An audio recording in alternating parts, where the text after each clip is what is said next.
big thanks and hello to Mike Owen, founder of Always Wear Red, a premium knitwear brand that creates hand knits that hug you, self-care you wear, and it's for your downtime. Always Wear Red is not a fashion website. Think gallery instead.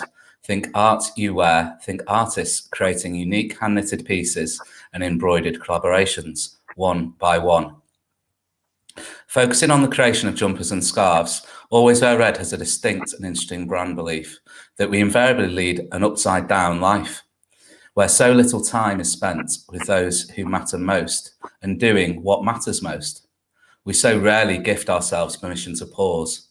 So Always Wear Red is a reminder that life is short, and with that downtime is not something to shoehorn. And with that, downtime is not something to shoehorn into your life. Downtime is life. In addition to founding Always Wear Red, Mike is also a successful brand consultant and has built many successful businesses during his working life, including a marketing and design agency. Well done on what you've achieved so far, Mike. You must be so proud of the Always Wear Red brand you've built and the following and recognition you've received so far. Would you like to tell us a little bit more about how it all started? Yeah, I mean, I used to run agencies, as you know, for flipping 14 years. I was running 4 little agencies that sat together. And in my mid-40s, as people do as they get older, I think, I thought, I don't really know why I'm doing this. You know, I'm making some money, but I'd fallen out of love with exactly what I was doing. So I thought, why don't I go into a category that's more competitive perhaps than any other, doing something I've never done before, which sounds mad each time I think about it. So basically moving into fashion, which was the word I used back then. So that was 6-ish years ago.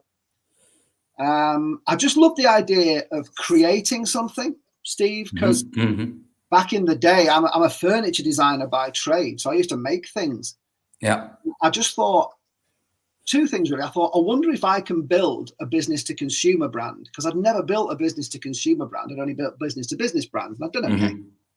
And the other thing was creativity. I thought, can I create something that someone would want to actually wear? Because I was a really big clothes guy. I mean, behind me, that red cloth there is just covering up clothes, because I used to buy so many clothes. So I thought, I wonder if I can actually create a clothing brand that, firstly, actually people want to actually wear. And secondly, this is the last thing I'll say in this, so you can take it wherever you want it. I thought, I wonder if I can explore the relationship between what I wear and how I feel. Yeah. Because I think that's a thing. So I just shut the agencies within 6 to 8 months and then started to explore a fashion brand, and that was in 2015-16. Fantastic. And to your last point there around how clothing can potentially, or B2C brand can potentially make you feel, the brand launched into it with the thought process that confidence in particular, you could actually create it, which I've always found an amazing concept. And it was through distilling it down into, by actually wearing the colour red, could confidence be created? And it was an amazing story as well, where the birth of the brand was almost happened when you were it was in a pub and you were looking out the window and there was this red umbrella, and it all started coming together from that point on. It gets more contrived because it was Valentine's Day. It was Valentine's Day 2015. It was a very dark, dreary day. And I was pondering what to do, because fashion is such a cluttered space. And I knew back then, the statistics show that about 3/4 of all clothes get burnt or buried within about 3 years. Yeah. We don't wear 90% of the clothes that we buy. So why on earth would anybody want to? Why on earth would I want to go into that category anyway? And make even more clothes. This guy wandered past the pub, as you quite rightly say, and he had a red umbrella. And the colour red intrigued me. And I thought how interesting, or perhaps bonkers, it would be to build a brand around the colour red. A bit of research showed me that red was the most British of colours, and I wanted to make wanted to make stuff in the UK. It's British simply because when people are asked to name British things, Steve, generally talk about either Routemaster buses or pillar boxes or something else that's red that I've forgotten. And the other thing is, I love absolutes because I get quite insecure about concepts. And it is the color that the human eye sees first. And that was why the guy's umbrella kind of stood out to me, because it is the color that draws the human eye to it. And the last thing of three things. So there was the Britishness, the actual, it's the color with the longest wavelength. So you see it first, it actually appears closer than any other color. But the other thing that intrigued me about it was it's a color that expresses sexuality and power more than any other. I met a guy who had done his flipping PhD on the color red, and he used to tell me all sorts about how significant a color it is. So I decided to try and build a brand around that.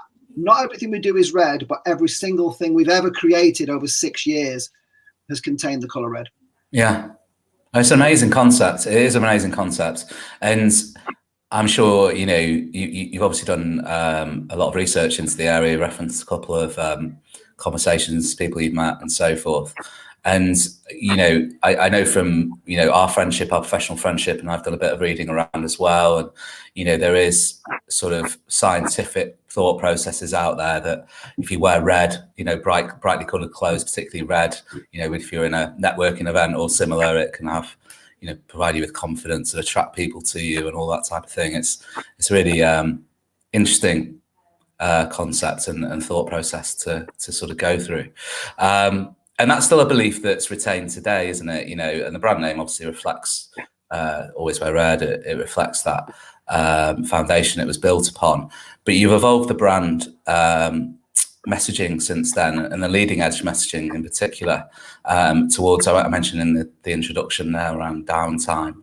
Do you want to talk through a little bit on that evolution that you've been on of the brand and how downtime comes into the story? Yeah, you're right to mention evolution, but then there was some quite significant step change about 2 years ago. Basically, to pick up on what you've said, my evolution, to use your word, was I wanted to work with the best makers in the United Kingdom using the best materials in the world. And actually, a lot of the best makers in the world are in the United Kingdom as well, because I was working with the most densely woven silk possible, there's a company in London called Vanners who do that. The flat caps we make are made by hand in Yorkshire, not unsurprisingly, and the material we use is woven in Yorkshire, just up the road from where the caps are handmade. So I went on this journey. This is picking up on your point about evolution. So I was working with, all the cashmere and the merino was not unsurprisingly in the Borders and in Scotland. And I was creating product that people were buying, and I loved it. But the thing that changed everything was when I started doing hand knits, because hand knits are hard. Yeah. And everything that I loved about hand knits was everything that didn't work in fashion. So basically, I've spent a lot of money, not far off 6 figures, learning my trade to create clothing, I guess, within a category that you and I may describe as fashion. But then I just fell out of love with fashion. I fell out of love with the fight for consistency, minimum orders and opaque manufacturing regimes. By the way, I'm not talking about the way I used to create things, because I met every single maker. I knew them by name. I had to make sure they cared about the product as much as I did. But the wider problems with fashion, I just didn't want to be associated with that. Yeah. So for example, with hand knits, we only use knitters in the United Kingdom. We pay them about twice the average that other brands pay their hand knitters. It's really slow. It's hard. It's hard to do any two identical products. And these are the things which would normally make a fashion brand go, these are all the reasons not to do it. But that's all the reasons I like doing it. Yeah. Because I'm just simplifying it all the time. I had 30-ish different products, but now I've got 2. It's either a jumper a jumper or a scarf. They're only hand knitted. They're only in 2 colors. There's only 6 designs of sweater. There's only 4 designs of scarf. But every time I create one, and I'm creating them one by one, as you said, you can have that one. So on the website, it's not like all the sizing. And by the way, I've not even told you this. We're only going to do one size. You know, the 3 sizes. The one that we were selling 90% of the time that people was not unsurprisingly was the medium. So I'm basically going to look, and because of the way we knit it, it flexes 8 inches across the body anyway, and they're gender neutral anyway. We've spent tens of thousands of pounds in how to create a truly gender neutral hand knit shape. So all of this stuff is nightmarish for a fashion brand. So actually, it's not even a fashion brand anymore. I call it an art project, basically, because they go, can I have this size? I go, well, if we've got it in stock, yeah. Will you make me one? No. You know, we've just got what we've got. And they're going to be embroidered individually by this wonderful artist. And I don't even know what she's going to embroider on them. So it just gets weirder, but I kind of like weird. I love the unpredictability of it. And you know, people talk. I talk about the sustainability aspect, and the last thing I'll mention on this is because it makes the model even a little bit stranger. I think is we'll buy back any hand knit we ever sell forever. You know, and the reason is because I do want people to buy the thing and wear it. So if you buy it and you end up not wearing it, let me know. I'll buy it back. It's relatively easy to refurbish. You know, it's the best merino wool I could find, Italian 100% merino wool. So we'll refurbish it and sell it on, and all the owners will be listed. So we've got a couple of people with profile at the moment. So you might be buying a jumper that was once owned by, I don't know, Faye Tozer or Idris Elba owns some of our earlier stuff, and Henrik Larsson. Do you know who Henrik Larsson is? I know Henrik Larsson, who was a footballer. Okay, so quite by chance, this Henrik Larsson, you know, there can't be many Henrik Larssons. So he's got some of our caps, and it is the ex Celtic footballer amongst other people. Right, what's the guess? We've got a number of people who've got the hand knits, and so you might get it, and it'll be beautifully refurbished, of course. But it was previously owned by Ralph Little or someone, because Ralph's part of the business. So it's all very interesting to me because I get bored easy, you see. So I just keep mixing it up. Yeah, no, makes sense. And just to pick up on one of the things you mentioned there around, you know, you want people to wear the products. It comes across very much so that you're passionate about all the points you make, including that one. And, you know, it strikes me that integrates with the brand positioning because I suppose one thing we haven't really expanded upon yet is, yes, the products for your downtime, but the connotations of that are that often people invest in clothes and they'll spend a little bit more on and treat themselves on a particular item or items of clothing, and they'll be for their best pieces at that particular point, and they'll save them for best and only potentially wear them on special occasions, whereas the belief of the brand is very much that, you know, if you're going to invest in a quality piece of clothing that's been so well invested in its production and, you know, everything that's gone into that, you know, why would you just wear it on special occasions? Why would you not wear it, you know, during your downtime, during your periods where perhaps nobody will see you, but you'll be in. I think what I'm trying to do as a brand is stick my hand up and go, hang on, what's more special than your downtime? You know what I mean? I've been, I don't know. I mean, I've had a couple of posh suits in my life, I suppose, that might, you know, and I've gone and I thought, I don't even want to be here, really. You know, maybe I should be. Where I want to be is perhaps when I was in Newcastle. I'm going to geographically stamp this conversation. So I want to be in the free trade, you know what I mean? Or I want to be in the town with my family or with my friends. And it stems, the actual design stems from a big, oversized, cuddly, super heavy. These cardigans weigh 3 kilograms, which, you know, 3 kilograms isn't that heavy, but it's bloody heavy for a cardigan. You know, it's crazy. So, but as I say, I'd wear it, or Lisa will wear it, or it's just a big cuddly thing for the most important times of my life, which is my downtime. That's why I said before, downtime is life. You know, downtime isn't shoehorn into life. Downtime is life. So I'm suggesting that life is upside down. So I'm clear on the change I want to make. We only make 50 a year, by the way, and they do. Yeah. The average price of a product is not far off £1,000.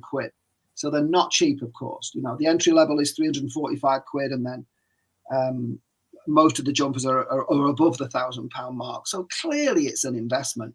Mm-hmm. But as you touched on, if you just love the product, you're probably not an Always Wear Red customer. You have to love the ethos and the process as well. You know, because if someone's going to, here's me £1,000 or whatever, can I have my card? Can I have my jumper now? The answer's no. It's like you have to wait. Well, why am I waiting? Because it takes 6 to 8 weeks to make. But we keep you involved in the process. We let you know about where it is, and here's a photograph, not just of this kind of product being made. This is your product. Yeah.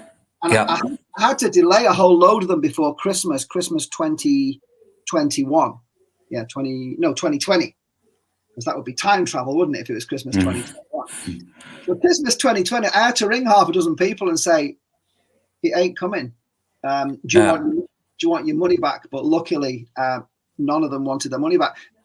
The point there is they were into the process. They were going, why is it late? And I had to tell them that I'd found a better way of doing this thing. And they went, oh, cool. Yeah. So that I love the fact that the people who are buying them, Steve, are part of the process. And as I say, we only make 50 a year. We can't make more than 50 a year. So we're not for everybody. But no good brand is, I don't think. And I guess, you know, the consumer and potentially, you know, the gifter or whoever's involved in that purchase process and becoming a customer. Yes, they're buying a product naturally, but they're also buying the experience. They're buying the process, as you say there. So they're buying into a lot more. I think one of the elements of sort of consumer behavior, I guess, and trends within that it really challenges is convenience. You know, there's been a growth in weight of consumers placing importance on convenience. I want it now. I want it quickly. You know, and that's fueled by the growth in sort of e-commerce, digital technology, etc., mobile device usage.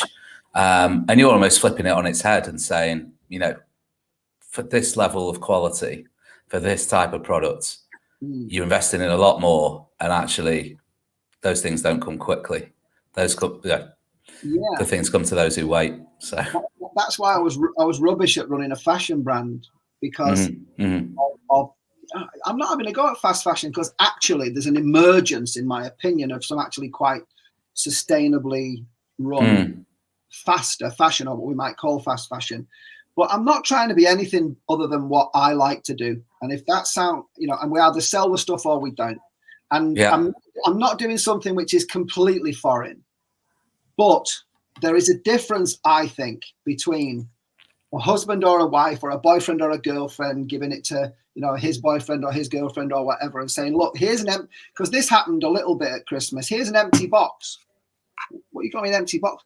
Well, basically, this is the box that it's got, you know, it's got everything you need to clean it. It's got a little brush you need to look after it. And it's got a little fragrance bag to keep it fresh, because you don't actually have to wash merino wool ever if you don't want to, if you treat it as way. The point is, instead of opening a sweater and going, I like it or I don't, you're given this container, and between 4 and 8 weeks after that point, you're buying the experience of the product being created for you. And they get a phone call from me, so we make sure the sizing is okay, so they feel part of something. I just like that. It's more interesting for me. And then when you bolt on the fact that if you want to sell it back again at some point, I love being tested. So can I just mention one more thing? Because of course, with the point of sale material, I thought, what can you do so that the point of, you do need a certain amount of point of sale material to help people to understand.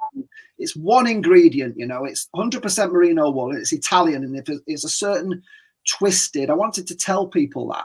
So I thought, what am I going to print it on? Because you do something, it can be sustainable in many different ways. But I thought, how can you go further? So, and what I'm about to say isn't a new thing, but it's a rare thing.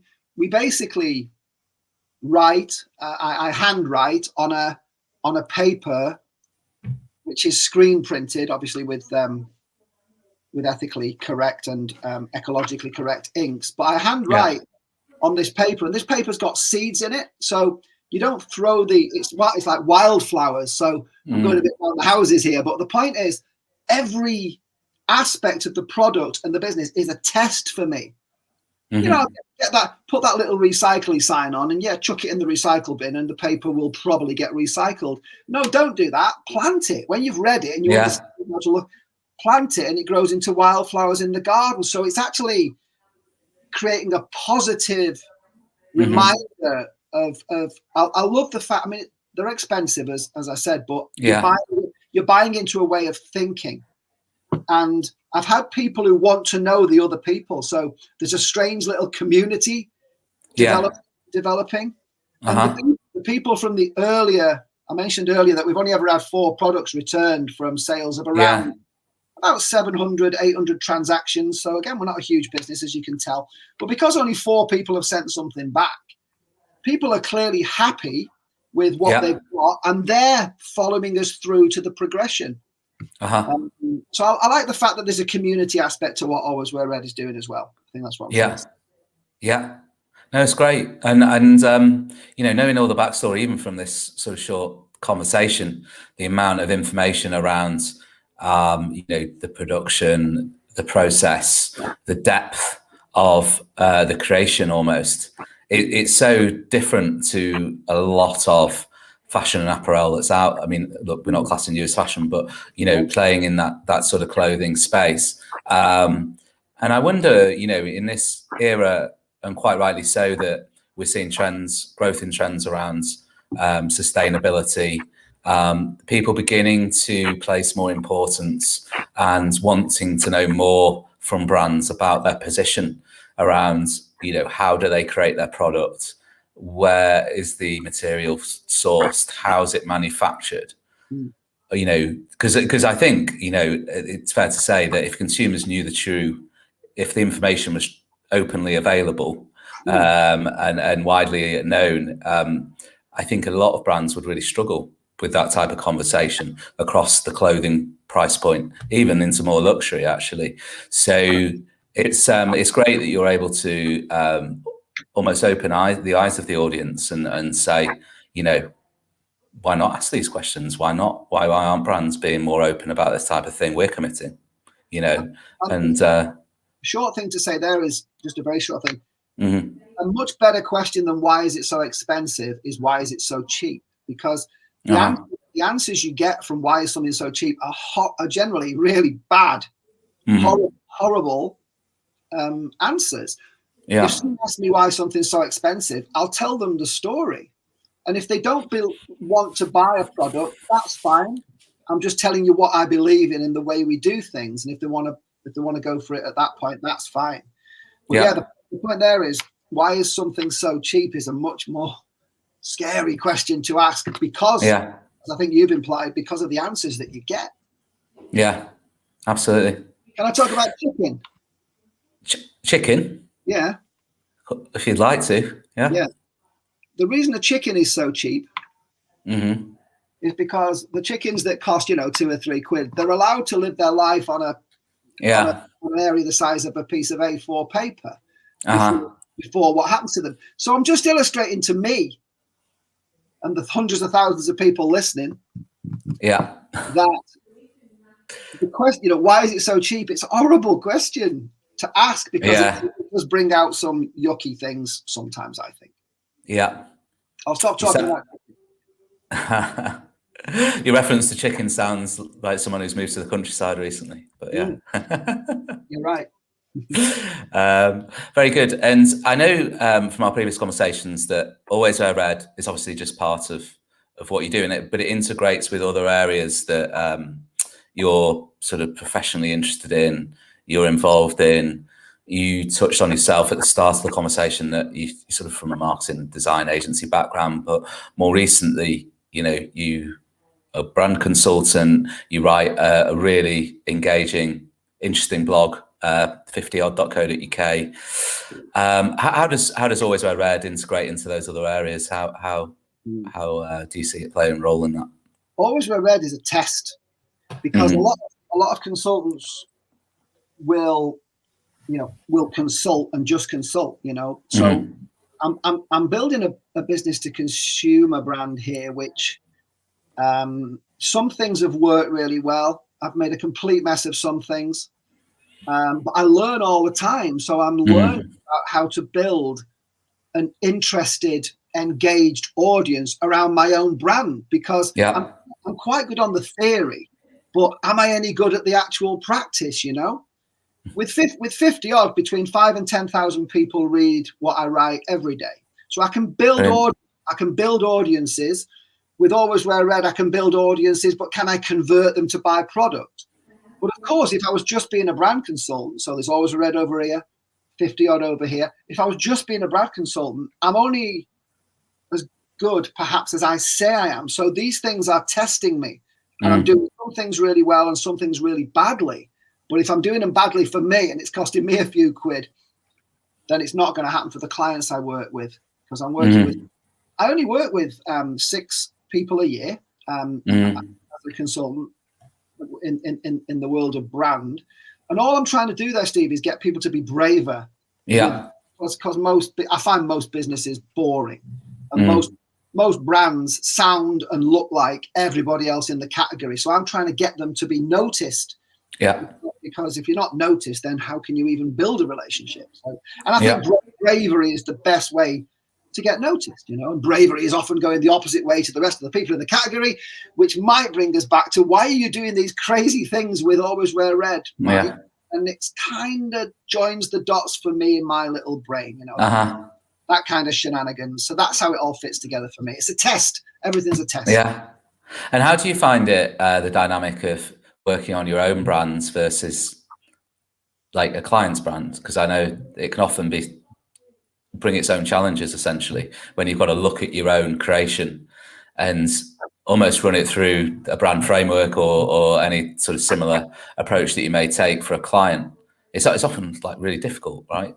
I'm pretty terrible at working on my own brands. I take a lot longer to get to where I should be, because I question things too much. I worry too much. I'm a big fan, you see, of simplicity and consistency and clarity.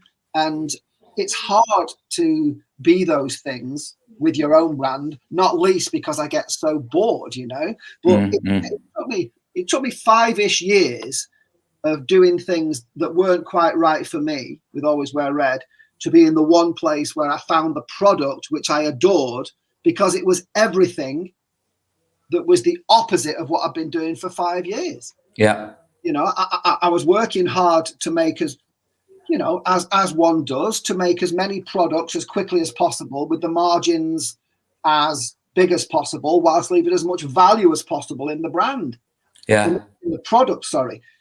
But I didn't like that. I didn't like it. I love the fact that even though Always Wear Red is an expensive brand, as we've said, the direct cost is around the 50-60% mark. You can't run a clothing brand like that. No.